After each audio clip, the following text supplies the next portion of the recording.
The engine screamed, alarms blared, and the co-pilot's seat was empty. Outside, a storm of black clouds swallowed the sky. Every light in the cockpit flickered red, and through the comms, a voice shouted, "She's going down!"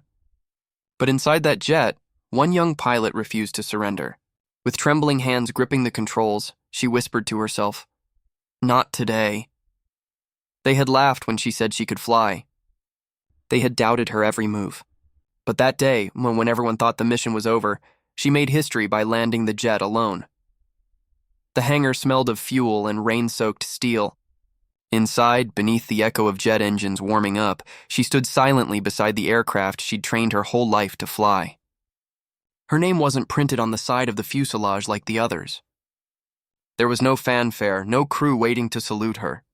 Just a clipboard, a checklist, and a dozen skeptical eyes watching from the shadows. They didn't think she'd make it through the day. Ever since her first day at the academy, she'd been the one who didn't belong. Too quiet, too precise, too analytical. In a world where confidence was currency, she was the kind of pilot who let her flying do the talking. But that wasn't enough for some. The others joked that her reflexes were textbook, not instinctive. That she knew the manuals better than the sky. They said she could run a simulator better than anyone, but when it came to real flight, she'd freeze. That reputation followed her into every flight rotation. Even when her scores were perfect, even when her simulations ended flawlessly, someone would whisper, "Let's see how she does in the air." It wasn't malice, not entirely. It was disbelief. She wasn't supposed to be the one breaking flight records or earning solo status this early. But she didn't want to break records. She just wanted to fly. On the morning of the mission, the briefing room felt unusually tense. Her instructor, a broad-shouldered veteran with weathered eyes, stood before the squadron with a mission sheet that read like routine, a standard test flight through controlled airspace. But when he called her name, there was a subtle pause, a flicker of hesitation that didn't escape anyone's notice. "She'll be co-pilot on this one," he said finally, his tone flat. "Stick to protocol, observe, and stay alert." The co-pilot seat, it was a polite way of saying watch and learn. She nodded, saying nothing, though deep down she knew what it meant. She'd flown this simulation hundreds of times. She knew the route, the system, the weather. But still, the quiet skepticism in the room stung sharper than jet fuel. As she strapped into the aircraft hours later, the reality of the moment sank in. The co-pilot beside her was Lieutenant Harlan, experienced, confident, and notoriously dismissive. He barely looked her way as he went through the startup routine. "You can handle comms," he said casually, like assigning busy work. "I'll fly." She wanted to argue, to remind him this was supposed to be shared control, but she swallowed the words. Instead, she ran through the checklist in silence. Altitude settings, fuel pressure, stabilizer trim, each switch and dial a rhythm that steadied her mind. The engines roared to life, and the jet began to roll. Outside, the runway blurred into a ribbon of light and motion. The ground dropped away and the sky opened before them, endless, gray, and alive. For a brief moment, all the doubt faded. This was her element. Up here, surrounded by clouds and sound, no one could tell her what she wasn't capable of. The first 30 minutes were smooth, routine even. She monitored the gauges, radioed the tower, double-checked their path. Harlan leaned back, relaxed, too relaxed. "See?" he said over the comm. "Textbook flight. Maybe they were right about you. Safe, steady, predictable." He grinned and she forced a polite smile, but something about his tone made her uneasy. Moments later, the first warning light flickered. Then another. The calm hum of the cockpit twisted into a shrill alarm. Harlan leaned forward, brow furrowed, checking the diagnostics. "Hydraulic pressure drop?" he muttered. "That's not possible." He reached for the control stick, but the resistance was gone. The jet shuddered violently. Before she could react, the left engine coughed, then failed entirely. The nose dipped. The instrument spun red. Harlan shouted, "We're losing control!" He tried to stabilize, but the jet pitched sharply downward. The world outside turned into a blur of sky and smoke, and in that single chaotic instant, when the plane screamed through turbulence and panic filled the cockpit, she felt something click inside her mind. No hesitation, no fear. Just a calm, clear certainty. She knew exactly what to do. The cockpit erupted in chaos. Red lights flashed across every panel, alarms wailed, and warning messages screamed in her headset. The jet jolted violently to one side, sending loose equipment tumbling and slamming against the metal walls. Her headset slipped for a moment, and in that split second, she caught a glimpse through the windshield. The horizon was spinning. "Pull up!" "Pull up!" Harlan yelled, but the controls were dead. He gritted his teeth, fighting the stick, but it refused to respond. "We've lost hydraulics." "The system's shot!" He slammed a fist against the console in frustration.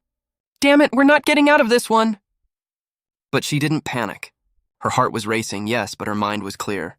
All the drills, all the sleepless nights and simulators, this was exactly what she'd prepared for.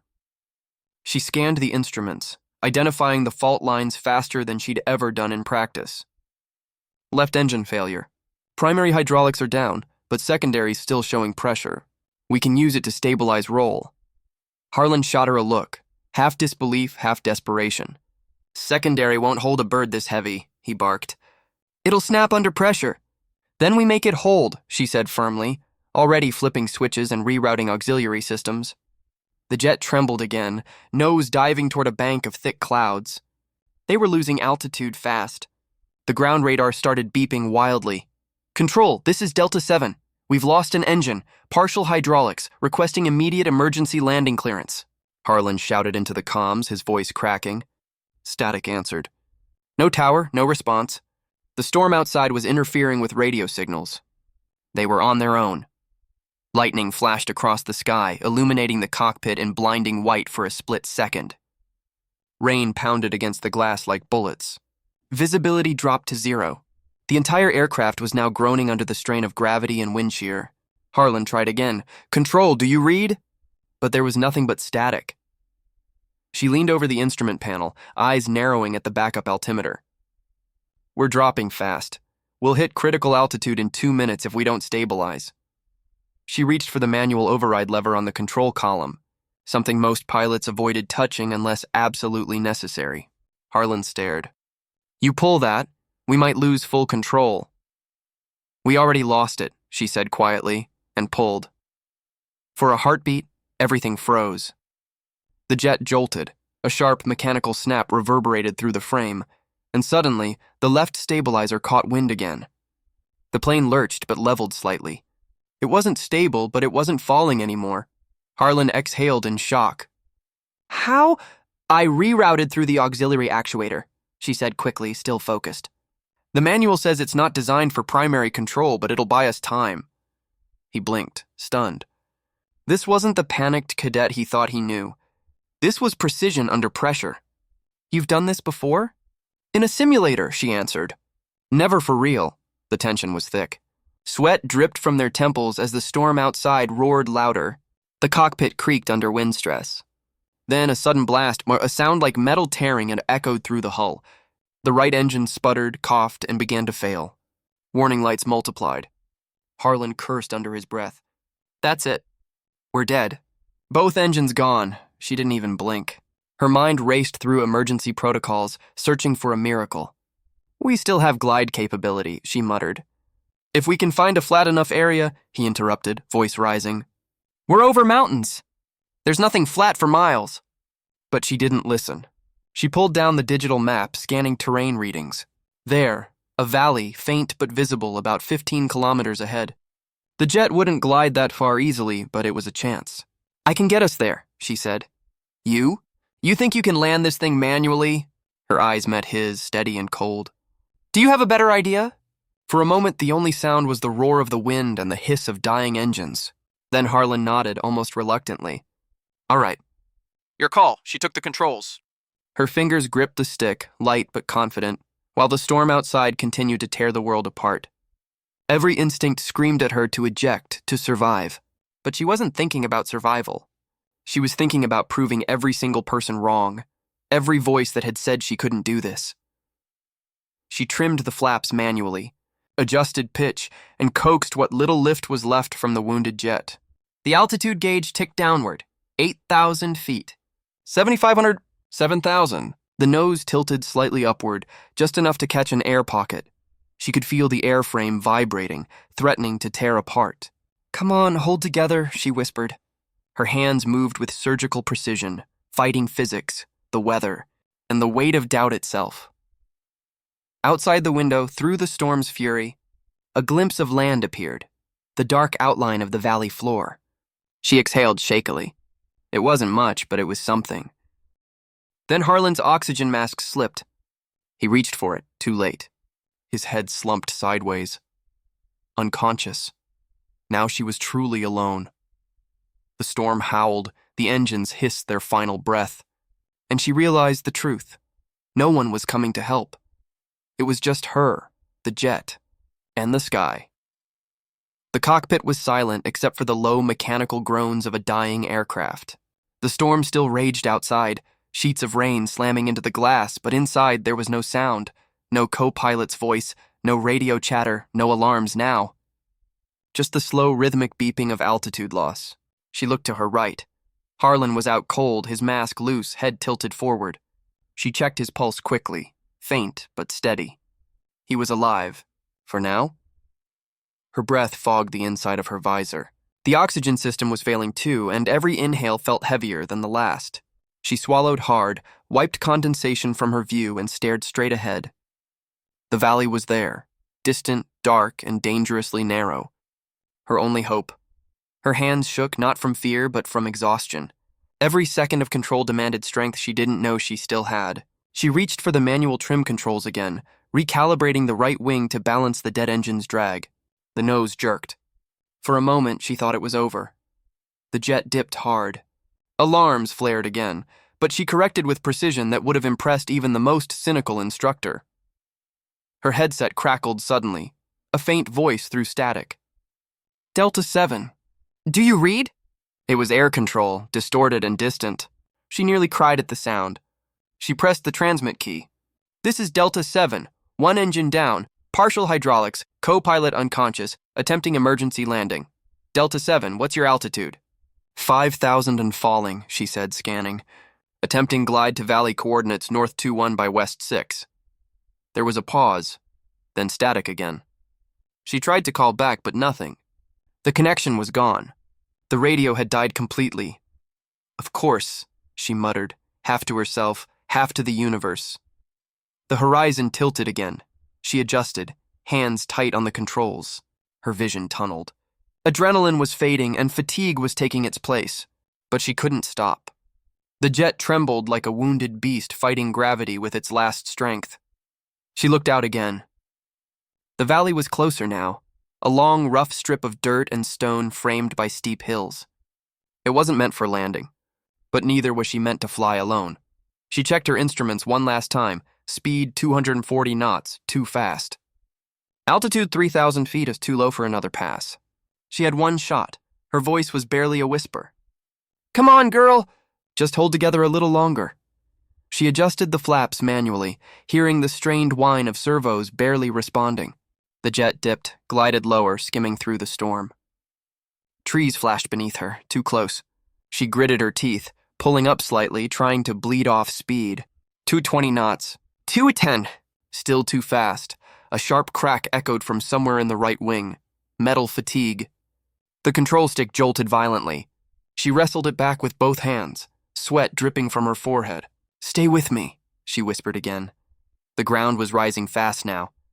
Every instinct screamed she wasn't going to make it, but she refused to believe it. Not after everything. Not after every sneer, every laugh, every whispered, "She's not ready." At 1,500 feet, the storm finally began to break. A sliver of sunlight cut through the clouds, glinting off the jet's scarred fuselage. The valley stretched open like a waiting hand.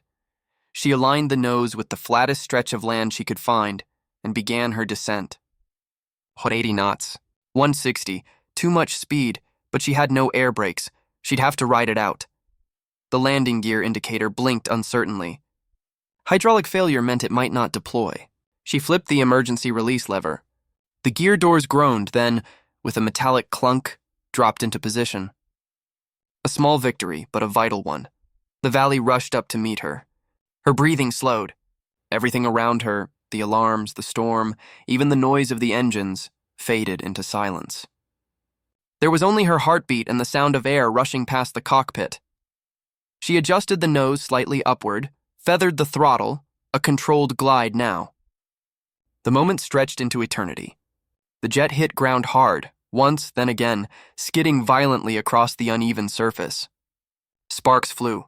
Metal screamed. The world turned into a blur of dust and motion. The left wing clipped a rock outcropping, tearing free in a burst of debris. The cockpit lurched sideways. She slammed her head against the harness, but held the controls firm until the final slide slowed to a grinding halt. Then, silence. She sat there, breathing heavily, the smell of burning metal and ozone filling her lungs. The wind howled through the cracked windshield, carrying with it the first rays of sunlight. For a long moment, she didn't move. She just stared ahead, processing the impossible. The jet was down, battered, broken, but intact. She'd done it. She'd landed the impossible flight. Alone. Her hands trembled as she reached over to Harlan, checking again, pulse steady. He groaned faintly, regaining consciousness. His eyes flickered open, confusion clouding them. We made it? She exhaled, almost laughing through the exhaustion. Yeah, she said softly. We made it. He looked at her, really looked, for the first time. No arrogance, no condescension. Just awe. You landed that thing by yourself, she nodded weakly. Guess they were wrong. Outside, sirens wailed in the distance, search teams finally catching the distress beacon. She leaned back in her seat, eyes heavy, the weight of everything finally hitting her. The fear, the pressure, the disbelief, all of it melted away, leaving only quiet triumph. As rescue crews approached, the first responders looked at the wreckage in disbelief. One of them muttered, "No one should have walked away from that." But she did, and when the official report later went out, when every instructor, every pilot, every doubter read the line that said, "Aircraft landed safely under solo control after dual system failure," they would finally understand. She wasn't just capable, she was the pilot who did the impossible.